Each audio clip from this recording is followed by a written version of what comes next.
23 de junio de 2024. Damos gracias a Dios por este día, por esta hora. Estamos aquí reunidos en Villa Mercedes para los que van a ver después la prédica. Esta prédica se titula El arte de la siembra. ¿Sí? El arte de la siembra. No está acá el hermano que siembra, no está Daniel, ¿no? Tenemos un hermano que sabe sembrar y sabe cosechar, pero en grande, ¿viste? Con maquinaria y todo eso no ha venido en este momento, tal vez estuvo esta mañana. Pero la palabra de Dios habla mucho sobre la siembra. El Señor Jesucristo habló sobre la siembra y habló sobre la cosecha. La siembra y uno siembra ¿para qué?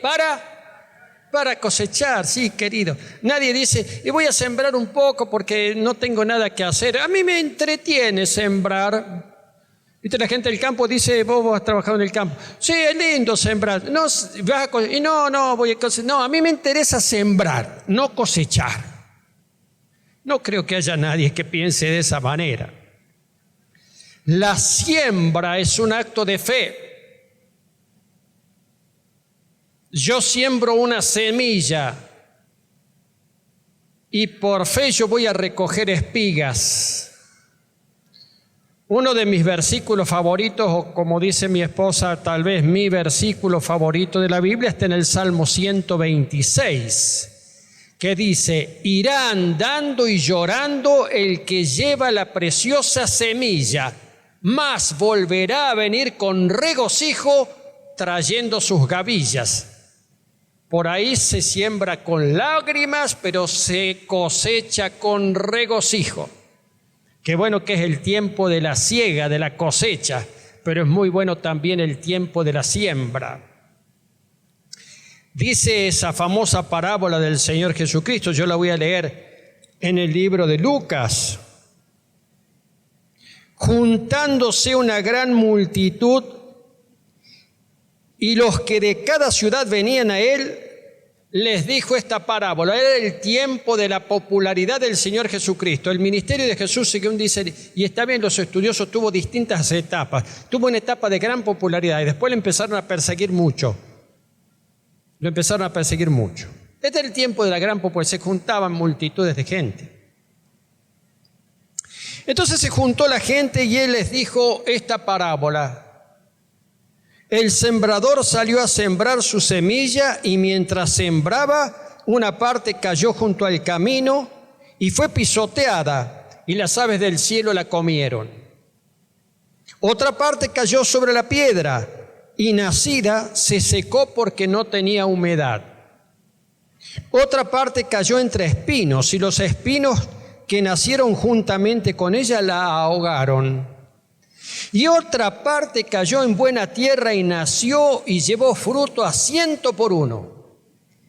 Y hablando estas cosas, decía a gran voz, así alzando la voz como lo hago yo. Yo tengo la ventaja de tener micrófono y amplificadores, pero no el Señor Jesús. El Señor Jesucristo tiene una voz potente. Imagínense ustedes en el sermón del monte, una multitud de gente, hay 5.000, y él hablando. ¿Sabe? No, por ahí en las películas lo hacen hablar al Señor Jesucristo como una especie de así hablando.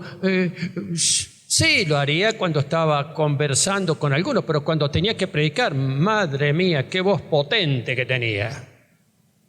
Todos lo escuchaban y quedaban admirados. El que tiene oídos para oír, oiga. Después los discípulos le pidieron que explicara la parábola. Y el Señor Jesucristo la explicó. Y dice lo siguiente. La semilla es la palabra de Dios. Los de junto al camino son los que oyen y luego viene el diablo y les quita de su corazón la palabra para que no crean y se salven. Los de sobre la piedra son los que habiendo oído reciben la palabra con gozo, pero estos no tienen raíces.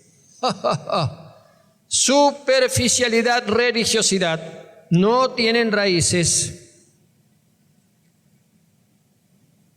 Creen por algún tiempo y en el tiempo de la prueba se apartan. Los de junto al camino, los de sobre la piedra, la que cayó entre espinos, estos son los que la oyen, pero yéndose son ahogados por los afanes y las riquezas y los placeres de la vida y no llevan fruto. Pero lo que cayó en buena tierra, estos son los que con corazón bueno y recto retienen la palabra y dan fruto con perseverancia. Hermosa y absolutamente exacta y descriptiva. Tremenda palabra, tremenda parábola del Señor. La semilla sembrada es la palabra de Dios. La semilla sembrada es la palabra de Dios. Algunos la creen y se entusiasman, pero otros se dejan ahogar por los afanes de la vida. Pero algunos la retienen, dice, retener la palabra. Muchas veces yo le enseño a la congregación, cuando reciben una palabra, hagan así, este gesto. ¿Qué significa este? Hagan este gesto. ¿Qué significa este gesto? Agarrar, tomar y retener la palabra. Eso es fundamental, la palabra de Dios. Porque a veces si nos pasó así, qué interesante, ay, qué lindo prédica la del pastor. ¿Qué retuviste? Y 2 días después, no sé, no me acuerdo, no produjo nada en mí porque pasó, porque sí. No es una cuestión de entusiasmo, es una cuestión de recibir la palabra. Ahora tenemos otra parábola en Mateo capítulo 13. En Mateo capítulo 13 tenemos otra buena parábola que habla sobre la siembra también. Mateo 13, versículo 24 al 30. Dice así: les contó otra parábola. Que viene otra parábola, muy conocida también. Y esta es la parábola. El reino de los cielos, dice el Señor, es semejante a un hombre que sembró buena semilla en su campo. Buena semilla. Viste que hay muchas propagandas de semillas, actualmente las semillas fuera de esas semillas, todas esas semillas transgénicas, que algún día vamos a tener que hablar de las semillas transgénicas y de lo que produce. Pero no lo voy a hacer ahora. Sembró buena semilla en su campo, pero mientras dormían los hombres, es decir, los trabajadores, vino su enemigo y sembró cizaña entre el trigo y se fue. Habían sembrado trigo. Y el enemigo, mientras estaban durmiendo, viene el enemigo y siembra. ¿Sabes qué? El enemigo también siembra. ¿Qué siembra? Cizaña siembra. Ajá. Y cuando salió la hierba y dio fruto, entonces apareció también la cizaña. Estaba espigando el trigo y apareció también la cizaña. Vinieron entonces los siervos del padre de familia y le dijeron: Señor, ¿no sembraste buena semilla en tu campo? ¿Y de dónde salió la cizaña? Y el hombre les dijo: un enemigo ha hecho esto. Y los siervos dijeron: ¿quieres que vayamos y la arranquemos? Él les dijo: no sea que al arrancar la cizaña arranquen también con ella al trigo. Dejen crecer juntamente lo uno y lo otro hasta la siega. Y al tiempo de la siega, yo diré a los segadores: recojan primero la cizaña, átenla en manojos para quemarla, y luego recojan el trigo y pónganlo en mi granero. La cizaña, mis queridos, es una herbácea, por decirlo así, semejante al trigo, muy parecida al trigo, sobre todo cuando está creciendo. Pero no da espigas, no da fruto. Y posiblemente esa mala hierba le reste fuerza para que el trigo crezca y espigue debidamente. ¿Se entiende esto? Y yo me pregunto, ¿y por qué el enemigo cuando vino, en lugar de sembrar cizaña, no sembró ortiga, por ejemplo? Porque la ortiga se diferencia mucho del trigo, entonces es fácil arrancarla. Pero sembró algo que causó confusión. Interesante. Ustedes saben que la palabra cizaña, a raíz de esta parábola, se usa mucho, meter cizaña, sembrar cizaña, eso es del lenguaje común. En el diccionario de la Real Academia Española, la cizaña tiene varias acepciones, varias interpretaciones. Una de ellas es planta herbácea, una planta, la cizaña. Otra acepción que viene precisamente de esta parábola dice lo siguiente: la cizaña es un vicio que se mezcla entre las buenas acciones o costumbres. Hay buenas acciones o costumbres, entonces la cizaña tiene la característica de penetrar, se mezcla, pasa desapercibido y hace daño y echa a perder. Porque cizaña también se pone a hacer daño o echar a perder algo. Cuando uno dice la expresión, está metiendo cizaña, que está dañando algo, está dañando un grupo de gente. De ahí viene, de esta parábola viene ese significado que le da la Real Academia Española a la cizaña. Qué bueno que es sembrar, mis queridos. La Biblia habla de siembra. Todos nosotros sembramos. De tal manera que la Biblia dice: todo lo que el hombre sembrare, eso también segará. La ley de la especificidad. Si yo siembro trigo, no puedo esperar que nazca otra cosa que no sea trigo. Todo lo que el hombre siembre, eso también segará. Y si siembro cizaña, tampoco puedo esperar que salga trigo. La otra ley de la siembra es la ley de la siembra abundante o de la siembra escasa. Dice, si ustedes siembran abundantemente, van a cosechar abundantemente. Y si ustedes siembran escasamente, van a cosechar escasamente. Supongamos un hombre que tiene 200 hectáreas, pero por alguna causa, porque no tiene ganas o por esto, por otro, siembra solamente 10 hectáreas. Y bueno, va a tener, si tiene una cosecha, va a tener una cosecha proporcional a lo que sembró, 10 hectáreas, va a tener un poquito. Y uno dice, ¿por qué no sembraste las 200 hectáreas? Bueno, no sé por qué. Bueno, pero te perdiste la oportunidad de tener una gran cosecha. ¿Por qué? Porque no fuiste capaz de sembrar. Esas son cosas que nosotros tenemos que aprender. Todos somos sembradores. No es porque yo alguna vez haya sembrado algunas semillas, no sé de qué, de perejil. A algunos de ustedes les gusta la huerta, ¿verdad? Bueno, yo alguna vez lo he hecho, pero no. Le gusta la huerta, entonces voy a sembrar, no sé, ¿qué voy a sembrar? Rabanitos.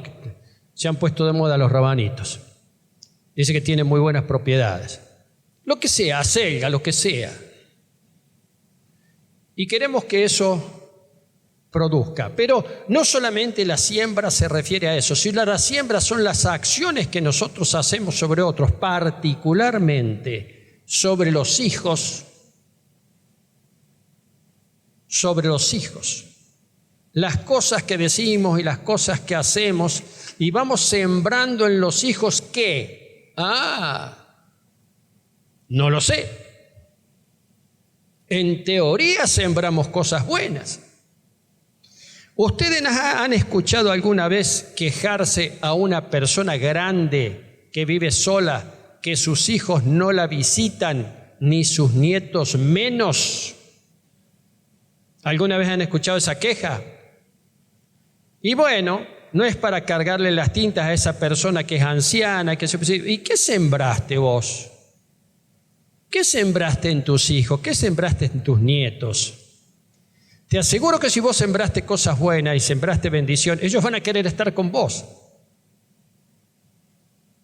Van a querer estar con vos. No te van a andar escapando, no van a andar escapándose de tu presencia y de tus comentarios y de tus cosas, porque vos sembraste bendición y cosechás bendición. Pero si sembraste otras cosas que no son convenientes, mi querida, cuando llega el tiempo de la cosecha, eso mismo es lo que vas a cosechar. Así es. Tenemos que tener mucho cuidado con eso. Pero mucho cuidado con eso. Sobre todo con los hijos, porque nosotros sembramos en los hijos, sembramos en los hijos. Los abuelos también siembran en los nietos.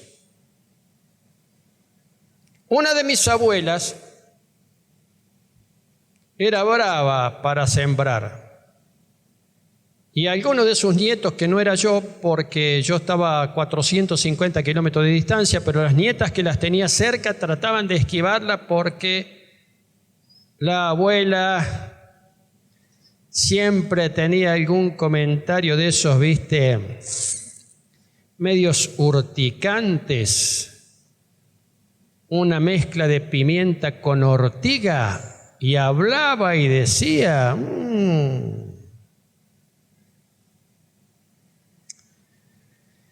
Bueno, pero resulta que el enemigo también siembra, queridos.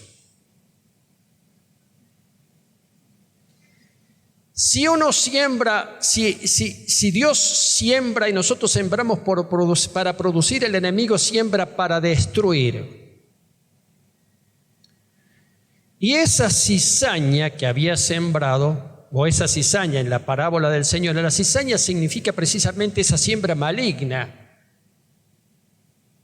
Esa siembra que por ahí es desapercibida, que no me percato que está, pero ha producido algo en mí. La producción de la cizaña, en sentido figurado, puede ser discordia. Nos llevábamos bien. Verbo en pasado. Nos llevábamos bien.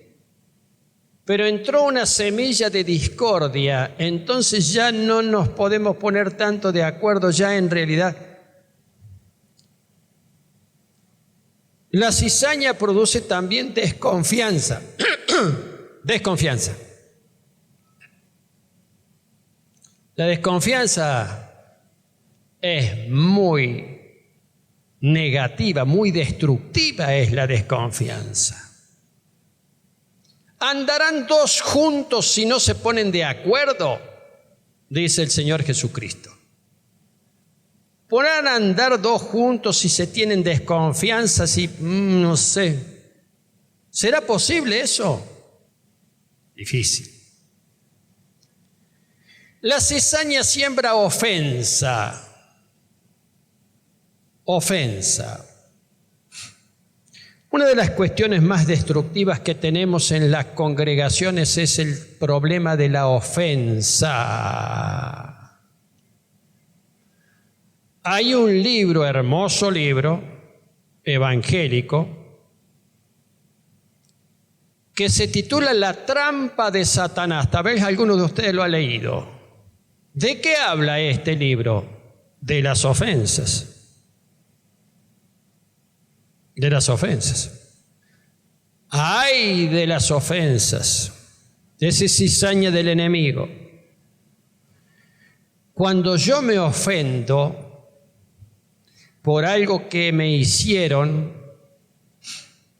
la víctima soy yo. No tanto tal vez por lo que me hicieron, sino por la ofensa que yo cultivo. ¿Saben qué? La ofensa es una plantita que a veces cultivamos con esmero y no la dejamos que se seque. Ahí está vivita y coleando. produciendo mal efecto. Mucho cuidado con la ofensa. Yo conocí un hombre siendo jovencito en la congregación que estaba ofendido con la congregación, ni siquiera era una iglesia. Y nunca superó la ofensa, nunca. Y falleció, fue con el Señor. Jamás superó la ofensa. Vivió, yo lo apreciaba mucho. Yo era muy chico para poder ayudarlo. Era un pibe, era un adolescente. Pero esa ofensa lo consumió durante el resto de su vida. ¿Qué cosa, no? La ofensa.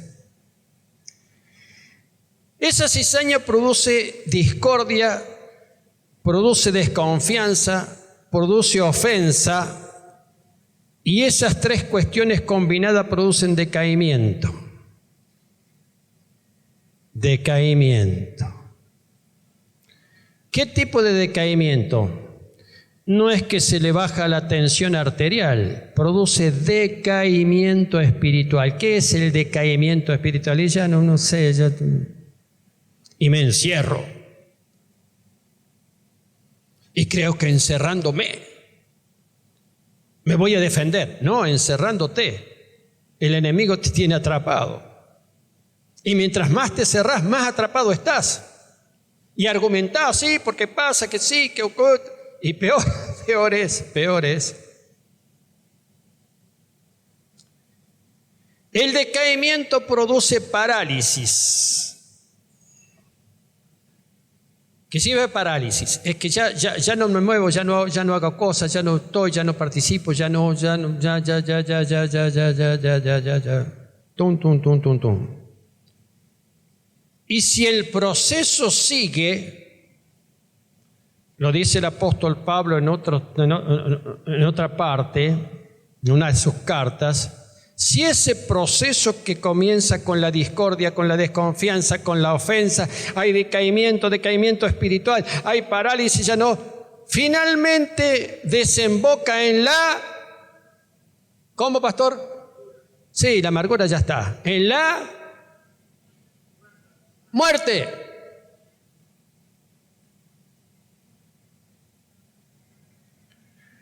Estamos hablando de la muerte espiritual. Mucha gente le tiene mucho miedo a la muerte natural, que sí, que no. Bueno, ¿y por qué no le tenemos tanto miedo a la muerte espiritual? La muerte natural puede ser que nos lleve a la presencia del Señor, pero la muerte espiritual nos aleja. La muerte natural nos puede llevar, si somos hijos de Dios, si creemos en Cristo, si Jesucristo es nuestro Salvador, la muerte natural nos lleva a la gracia de Cristo, a la presencia de Cristo. Pero la muerte espiritual, abajo. Qué notable.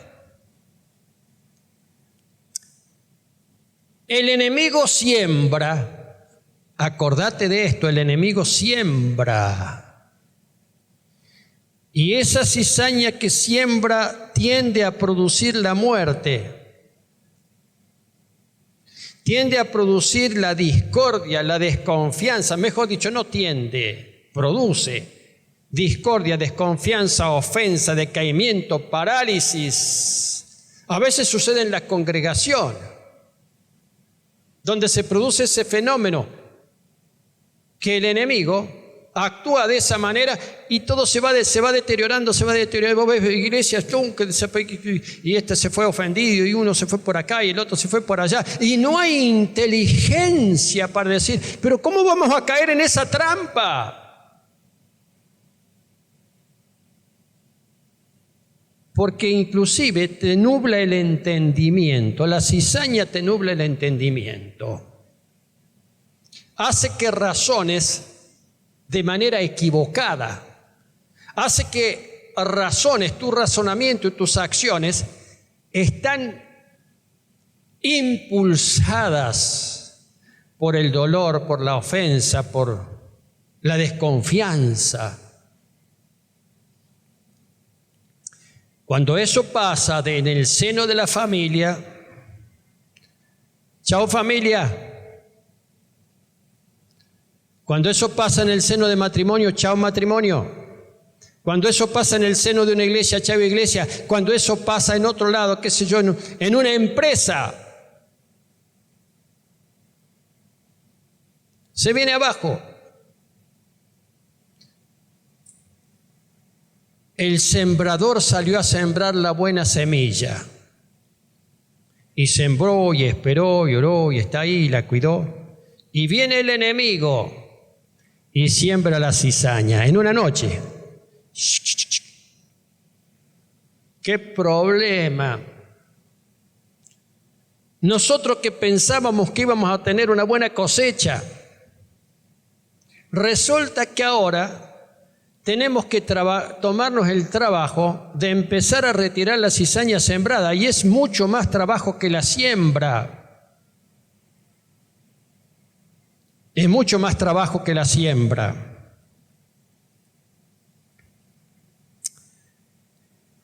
Cualquiera que haya edificado, mis queridos, y nos ha pasado aquí, cometer un error en la construcción, que ya de por sí la construcción tiene un cierto trabajo, pero corregir ese error en la construcción es mucho más trabajo. Y a veces, pues eso lo mejor es hacer las cosas bien de una, ¿viste? Eso es lo mejor, la mejor experiencia. La siembra del enemigo, mis queridos, es muy destructiva. Quiero decirles lo siguiente. Estoy seguro que en ustedes el enemigo algo malo ha sembrado alguna vez. Yo no, pastor. Es que no se trata de vos. Se trata del maligno que siembra. Si nosotros somos fieles, ahora vamos a dar el antídoto para sacar eso. No vamos a poder librar. Pero ahora vamos a dar el antídoto. Y lo encontramos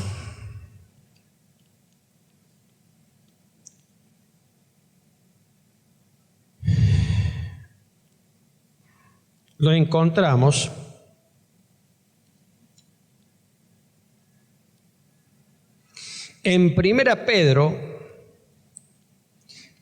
carta de Pedro, capítulo 1. Vamos a Primera Pedro, capítulo 1. Muy interesante.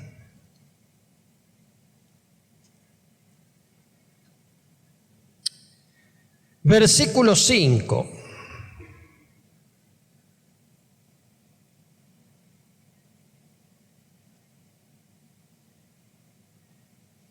No, perdón. Segunda carta de Pedro. Segunda carta de Pedro, capítulo 1.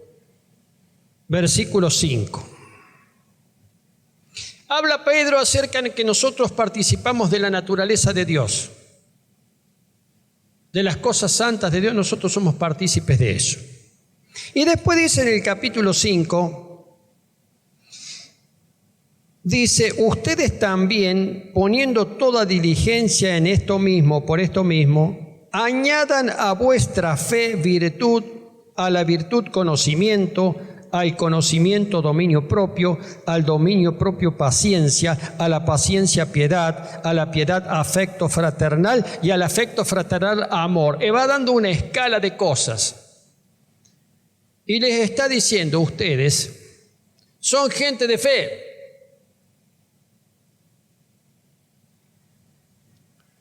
Son gente de fe.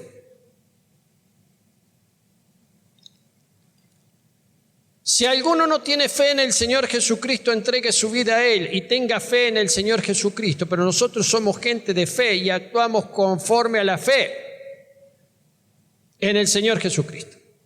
Eso es fundamental. Sin esa base no llegamos a ningún lado. Pero si nosotros somos gente de fe, dice el apóstol Pedro, añadan a vuestra fe virtud. ¿Qué quiere decir virtud? Lo bueno. ¿Qué es una persona virtuosa? Una persona que cultiva lo bueno, cultiva las buenas cosas, cultiva la buena costumbre, cultiva el buen hablar. Esa es la virtud. Se pone de manifiesto de muchas maneras, esa es la virtud. Así que ustedes tienen fe, muy bueno, añadan virtud, es decir, sean ejemplo de estas cosas que siguen. A la virtud, añádanle conocimiento. Versículo 5, a la virtud añádanle conocimiento. ¿Qué tema el conocimiento, mis queridos? Encontramos en las iglesias evangélicas muchas cosas que apenas si tienen conocimiento de la palabra, de las cosas que Dios dice, de las cosas que Dios pide. Conocimiento. Así que esto es así, yo no lo sabía, pero ahora lo sé, pues. Ya no es lo mismo. Me regalaron por mi cumpleaños, ustedes me regalaron por mi cumpleaños, la gente de la congregación, una Biblia que se llama la Biblia del Oso. Una cosa así que pesa como 3 kilos, hermosa. ¿Qué es la Biblia del Oso? Es un facsímil, es una reproducción de la primera Biblia que se imprimió en idioma castellano. La primera Biblia completa que se imprimió en idioma castellano tenía en su portada la figura de un oso tratando de alcanzar un panal de miel, porque el que la imprimió habían pocas imprentas y esa imprenta estaba en Suiza, en Basilea, y a esa Biblia del Oso la tradujo de los originales hebreos y griegos al español, la primera Biblia que se tradujo al español, año 1560 y pico, por un señor llamado Casiodoro de Reina. No saben todo lo que tuvo que pasar ese hombre para poder. La Inquisición intentó matarlo y lo perseguía por distintos países. Él tenía que andar huyendo por acá, por allá, por allá. Muy interesante la historia, que es la Biblia que nosotros tenemos. En general la Biblia después fue revisada por Cipriano de Valera. Pero nosotros compramos la Biblia, se la compramos acá, leemos, la tenemos, o no la tenemos, la compramos. ¿Sabe lo que significó? Poder traducir esa Biblia al idioma español, al idioma castellano. Porque de aquel entonces en España se hablaban distintas lenguas, distintos idiomas. Pero él la tradujo al idioma castellano. Antes decíamos cuando íbamos al colegio que estudiábamos castellano, ahora se dice estudiamos español. En realidad castellano es más específico porque era uno de los idiomas que se hablaban en España en aquel entonces, el que eligió Casiodoro de Reina para traducir la Biblia en esa lengua. Eso le dio tremendo impulso al idioma castellano, que fue en definitiva el que ocupó la mayor parte de España y que llegó hasta nosotros. Dicho sea de paso. Conocimiento. Añadan a la fe virtud y a la virtud añadan conocimiento. ¿De qué? El conocimiento es bueno, mis queridos, para muchas cosas. Conocimiento de todo, de muchas cosas, conocimiento de cosas buenas y particularmente el conocimiento de la palabra de Dios.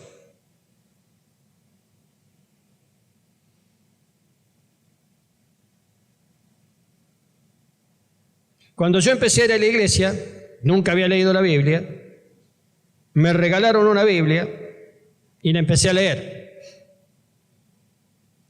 Y los jóvenes, cuando nos juntamos en esas reuniones, un poquito grupo de jóvenes de aquel entonces, hacíamos un juego que se llamaba esgrima bíblico. Todos cerramos la Biblia y decíamos, a ver, Habacuc 1:4, el que primero encontraba ese versículo del Antiguo Testamento del profeta Habacuc, capítulo 1, versículo 4, lo leía y era como una especie de competencia. Por ahí Habacuc 1:4 estaba media hora, qué sé yo, no sé dónde estaba Habacuc. Y era así, algunas cosas eran. Mateo 4:25, ese era más fácil, Mateo 4:25. Sofonías 1:16, ¿qué? ¿Qué? Sofonías, el profeta Sofonías. ¿Pues sabes qué? Íbamos aprendiendo la palabra. Léela. Añadan a la virtud conocimiento. Al conocimiento, dominio propio. Estamos hablando acerca del problema que traen las ofensas y que trae la cizaña, el dominio propio, la templanza, esa capacidad que nos da el Espíritu, porque el dominio propio es una parte del fruto del Espíritu, para poder reaccionar correctamente frente a circunstancias difíciles. Casi nada. Ese es dominio propio, templanza. Agréguenle eso. Al dominio propio, ¿cómo dice? Paciencia. El dominio propio y la paciencia son primos hermanos, se quieren mucho, pero no son lo mismo. El dominio propio me ayuda a reaccionar bien frente a circunstancias difíciles. Frente a una agresión, por ejemplo, dominio propio. Y la paciencia me ayuda a esperar, a no ponerme loco, no es muy académico, a no chiflarme, porque la cosa no se da. La paciencia es extraordinaria, ¿no? Es una virtud del Señor. Y a la paciencia, ¿qué le agregamos? Piedad. ¿Qué es la piedad? Tiene varias acepciones, pero en este contexto la piedad tiene que ver con la disposición que tengo para ayudar a otro, no para desentenderme, no para hacerme el distraído, no, eso no me interesa, veo una persona que, no, yo tengo piedad, así como el Señor Jesucristo tiene piedad de mí. Eso no es una cosa menor, y fíjense que en estos tiempos esa piedad me ayuda a poder ayudar a otros. Se dice que este siglo es el siglo del individualismo. Cada cual piensa por sí mismo y en sus propias cuestiones y en sus propios problemas y en su propio desarrollo, pero la piedad te hace pensar en el otro. Piedad. Hay una palabra que se llama empatía, ¿no? Se usa mucho en psicología, se usa mucho en sociología. Empatía significa ponerse en el lugar del otro. La piedad es más grande que eso. La piedad es más abarcativa que la empatía. La empatía es buena, pero la piedad es más abarcativa todavía. A la piedad le añadimos ¿qué? ¿Cómo? Afecto fraternal. Y al afecto fraternal le añadimos ¿qué? Como corona, como frutilla del postre, el amor. Afecto fraternal. Los jóvenes tuvieron ayer una reunión muy linda donde invitaron a otras congregaciones, arriba de 100 jóvenes allá en Pedernera. Fue muy linda, de varias. Y yo saludé a algunos hermanos que conocía, algunos jóvenes no conocía. Había un pastor, los saludo, y algunos no lo conozco, pero los saludo con afecto fraternal. Es muy importante eso. Afecto fraternal. Los sugieres son los que reciben a la gente. Con afecto, los recibí, bienvenidos. O lo podés mirar con cara de desconfianza, como diciendo, ¿y usted a qué viene acá? ¿Y este quién es? No ayuda mucho, ¿viste? Afecto fraternal. Pero por encima del afecto fraternal, que implica simpatía, que implica acercamiento, que implica una buena recepción, amor, que es el vínculo perfecto. Estas cosas son el antídoto para la siembra de cizaña del enemigo. El apóstol Pablo dice, practiquen esto. Perdón, el apóstol Pedro dice, practiquen esto. ¿Qué quiere decir? Sí, practíquenlo.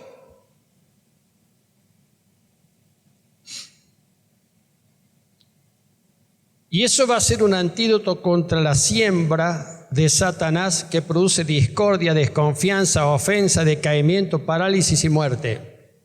Practíquenlo. ¿Cuánta gente se aleja del Señor? Del Señor. ¿Por qué? Porque tuvo un problema con uno, o con quién, o con el pastor. No sé, se alejan del Señor. Y porque sí, porque ya no, porque sí, porque tal. ¡Qué locura! ¡Qué insensatez! Porque eso va produciendo todo como una escalera descendente. Ofensa, desconfianza, decaimiento, parálisis y ya decaigo. Nosotros somos gente de fe, añadimos a la fe virtud. Yo voy a hacer cosas buenas. A la virtud le añadimos ¿qué? Vayan leyéndome ustedes. Conocimiento, no puedo ser un ignorante de las cosas de Dios. Al conocimiento le añadimos ¿qué? Dominio propio, templanza. ¿Cuánto ayuda la templanza? ¿Cuánto ayuda el dominio propio en tantas cosas, no? En tu profesión, vaya si ayuda el dominio propio. Ella es abogada, en todo, en todas cosas. En todo, en general en todo. El dominio puede decir, bueno, a ver, hay que cultivarlo, bueno, a ver. Dejemos que las cosas, dejemos que la presión disminuya. Dejemos que el pico de la tensión decaiga. Al dominio propio, paciencia. Dice el apóstol Pablo un versículo precioso. Puesto los ojos en Jesús, corramos con paciencia la carrera que tenemos por delante. Corramos con... Ahí vamos. A la paciencia, ¿cómo? No escuché. Piedad. Piedad. Nosotros no somos gente dispuesta a vengarnos, por ejemplo. Y a la piedad, afecto fraternal. Qué bueno que es eso. El afecto fraternal. Una de las cosas que a mí me impactó cuando comencé a ir a la iglesia, gente que no conocía a nadie prácticamente, y me recibieron bien y me dieron ese afecto fraternal. Qué bueno eso, ¿eh? Y el afecto fraternal, contra tales cosas no hay ley, dice el apóstol Pablo.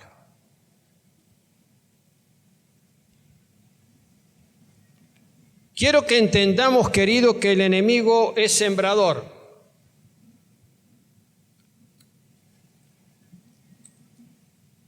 Quiero que entendamos que el enemigo es sembrador.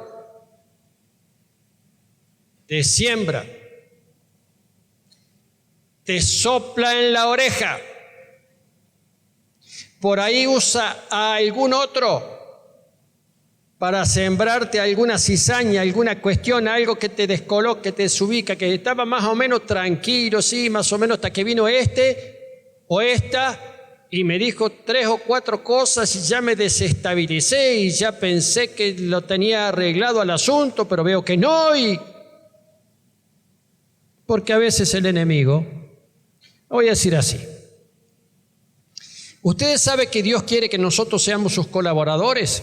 Sí, ¿verdad? La Biblia dice que somos colaboradores de Dios. ¿Vos te crees que el diablo no busca colaboradores y no tiene colaboradores? Por favor. Y no son solamente los demonios.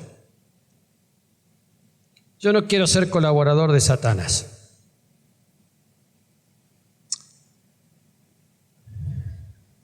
Yo termino la prédica. Y con esto termino la prédica, mis queridos. Desprendete de la siembra de Satanás. Tal vez eso te tiene ahí.